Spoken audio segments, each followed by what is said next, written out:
So think of something beautiful. Imagine, for instance, the sunrise over the Regent's Canal on a misty day like today, or the mix of sandy dunes and cliffs and marshland on the Norfolk coast, or perhaps the immensely rich and experimental architecture of the city of Chicago. I also take great pleasure in the paintings of Gerhard Richter, or the dance shows of Pina Bausch, or perhaps the piano pieces of Vijay Iyer. I think all these things are beautiful. Now, scientists also often talk about the beauty of theories. So you may have heard people talk about Einstein's theory of general relativity as the most beautiful theory in physics. This is Einstein's mass-energy equivalence. Isn't it beautiful? Of course, this is not a theory. It's a representation of an equation. And my question is whether theories themselves can be beautiful. So theories are not things that we can look at in a museum or spend an evening watching in a theater or listen to on the train journey home. So they're not things that we can see or hear, hang on walls or play to our friends. They're not sensory objects. And so my question is whether such abstract objects like theories can be beautiful, theories that we often have to work quite hard on to understand. So are abstract objects like that things that we can appreciate aesthetically? And I think that there's an aesthetic experience that occurs across the arts and the sciences. So there's a response to genuine beauty that we can have in response to sensory objects like paintings or music, but also in response to abstract, more intellectual objects like equations and theories. And I think what is common to the experience of beauty in the arts and the sciences is that we're not just responding to something that we immediately perceive, but we're actively and intellectually involved. And I think if we pay attention to the kinds of things that get us thinking and that engage us intellectually, we can find a lot more beauty around us than meets the eye. So I want to tell you a bit about what I think this parallel is between the arts and sciences and the sciences. So when I saw this show by Pina Bausch called Vollmond or Full Moon at Sadler's Wells a few years ago, I was deeply arrested, and what I think made viewing the performance such a beautiful experience wasn't just the sight of the limbs moving. It was that viewing the movements evoked ideas, for instance, about desire or about the ecstasies, but also cruelties of courtship, sometimes also of the fine line between humor and despair. So I think what made the experience so moving and so beautiful was seeing how the apparently simple movements on stage were able to intimate something fundamental to human experience and human emotions. So they suggested, they hinted at something universal about what seems so complex and often so incoherent as human experience. And I think this is what's part of what we appreciate when we find beauty in performances like Full Moon or other works of art.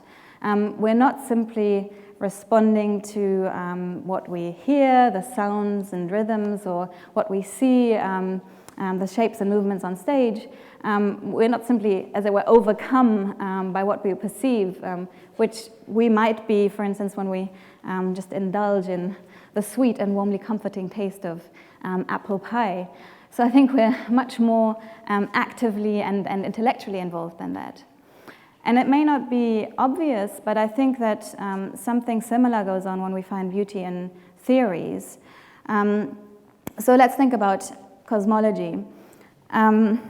Einstein, who I mentioned, was deeply impressed by some of the ingenious ideas that led Kepler in the 17th century to develop his laws of planetary motion. So before Kepler, Copernicus and others were trying to describe and predict the movements of the planets. by using complicated combinations of up to 40 different circles. And they faced various inaccuracies. So especially the movements of Mars, for instance, were difficult to predict. And the great advance of Kepler was to ditch the dogma of circles, so to get rid of this idea that the only appropriate paths for celestial bodies was circles, was circular motion. And instead he formulated 3 very simple laws that describe the movements of the planets in the form of ellipses. So what I think we appreciate when we find beauty in Kepler's insight is not simply that we take pleasure in what the laws say. So for instance, that planets move in ellipses, or that they move faster when they're closer to the sun. I think what makes us appreciate Kepler's theory is rather how understanding the laws evokes a very fundamental insight into a truth about a whole range of various phenomena. So I think what's so pleasing or so moving about reflecting on Kepler's theory is seeing how these very simple laws can point to a universal truth about something so complex and often so messy seeming as the movements in the sky. And I think that's where we can find a parallel between beauty, our experience of beauty, for instance, in performances like Pina Bausch's Full Moon, and our appreciation of the beauty of theories. It's that we can find representations, and often very simple representations, that point to a very fundamental and universal insight, a deep idea about the phenomena. Now, you might say that there's still quite an important difference between theories and artworks. So theories are meant to tell us how things are. They have determinate meaning, by which I mean they don't leave anything up for decision or up for interpretation. Their point is to explain the data. And that seems very different from what artworks do. So presumably we think that art engages our imagination. It may suggest ideas or hint at what there is and perhaps what might be, but it doesn't give us definitive answers. It doesn't tell us what to think. And so when I watched Pina Bausch's Full Moon, for instance, I felt that the ideas that were evoked by the dancer's movements, for instance, ideas about love or cruelty, they were suggested, but they were suggested in a way that challenged me to think further. I felt prompted to engage with what I saw and to draw out meaning and try out interpretations. And so I think this openness, this open-endedness of meaning and of the ideas that are presented by artworks is part of what we appreciate when we find beauty in a performance like Full Moon. It's not just finding an idea expressed, but it's seeing how the movements on stage suggest ideas in a way that gets us involved, that challenges us to think through those ideas. And it's seeing how the dancer's movements may hint at a universal idea or universal truth about human experience, something that we find is common to our lives. But that they do so in a way that challenges us to think about what it means for us, for our particular situation, and to, as it were, point beyond what we see and what we have already understood about those ideas. And I think this is part of what we appreciate when we find beauty in Full Moon or in other works of art. And it may seem that theories are very different from artworks in that respect. They determine the meaning of things. They don't leave up anything to the imagination. But I think on reflection, that's actually not quite right.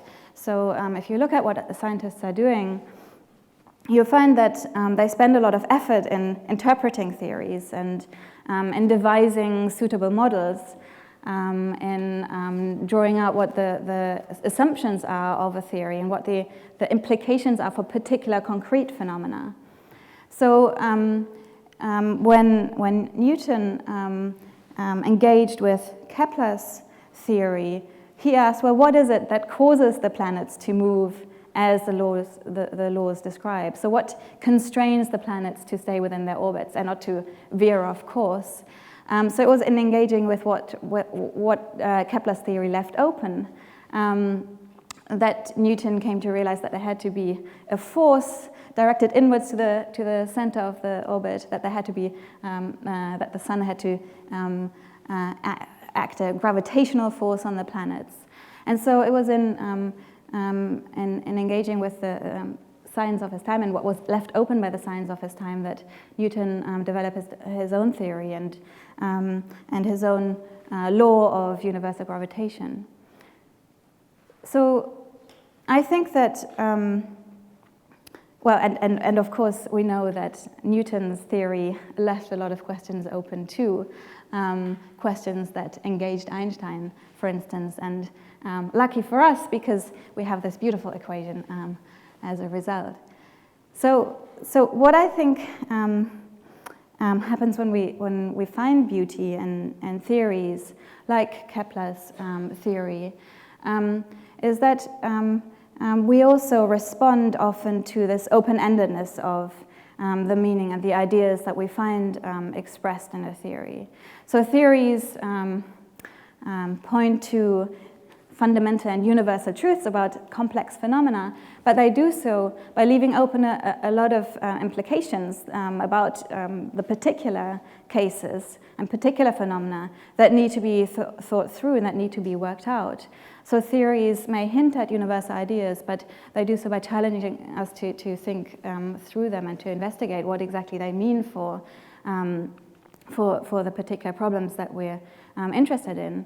And I think it's this pointing beyond how much there is beyond what we've already understood that is also appreciated when we find beauty in theories.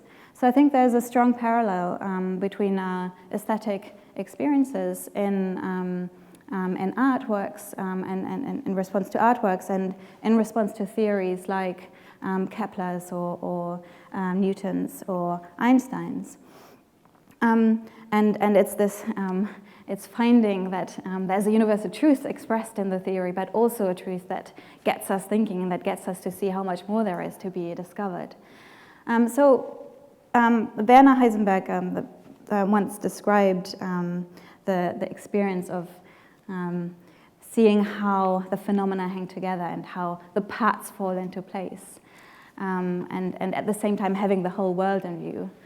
And I think that he was pointing to this experience of beauty that I've been describing.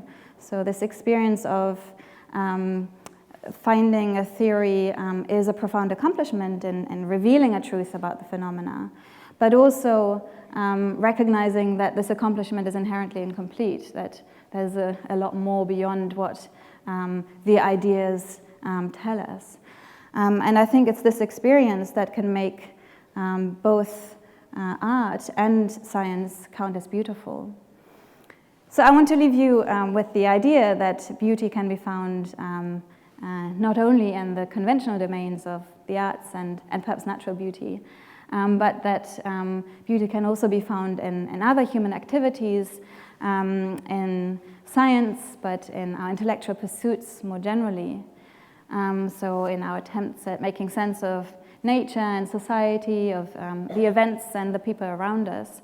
And I think it's something that we can create not only by paintings or through dance or through music, but also through our attempts at making sense of the world.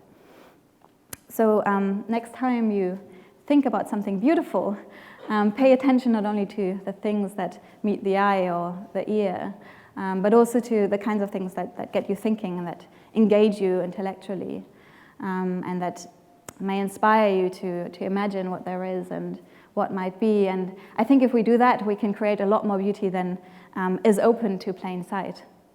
Thank you.